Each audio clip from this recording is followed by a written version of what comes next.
Now we will see how to access the elements of the array. It's kind of similar to list only. So if I just do array at 1, it also starts indexing at 0, 1 and so on. Okay, so if we just do print array of 1, it will print the array which is at the index 1, means it should return 2 here. We just run this quickly. Now we got 2. Second thing, let's check about the slicing, which is again similar to list. So let's just give this is the starting index and let's provide here 3. And as you know, this 3 is exclusive, means it will run from 2 till 1, 2. Only 2 numbers will be printed. Okay, so let's just run this. We got 2 and 3 because 2 is placed at index 1, 3 is placed at index 2, and for index 3, actually this is exclusive value. The range it will runs till 2. So we got 2, 3.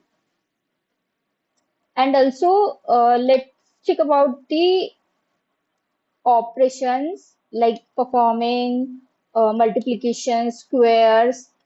In list, we couldn't apply operations on list. We had to use loop. But here in array, you can simply just do like array.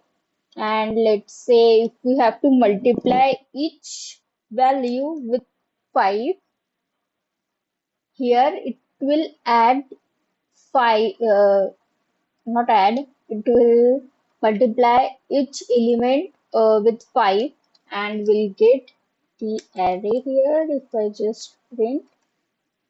So you can just see the list. Basically, what is happening? 5 is added to 1, or we can say multiplied with 1, then 10, 15, 20, 25. So like this, you just don't have to iterate or use loops and all. This is a direct way you can just do it. There are a few other operations we can perform on array. So let me quickly show you. There are actually a few methods that you can do.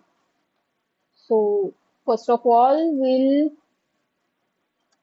do np dot mean, means we have to find the average of our array.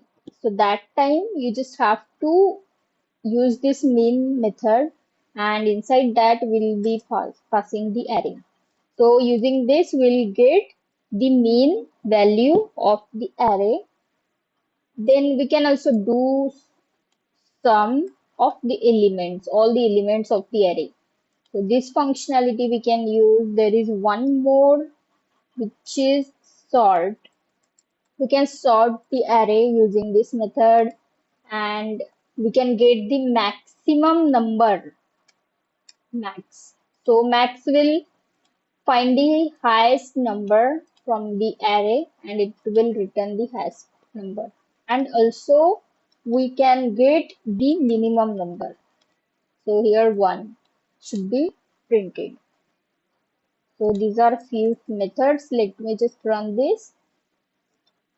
So first we got 3.0, which is mean or we can say average of this array.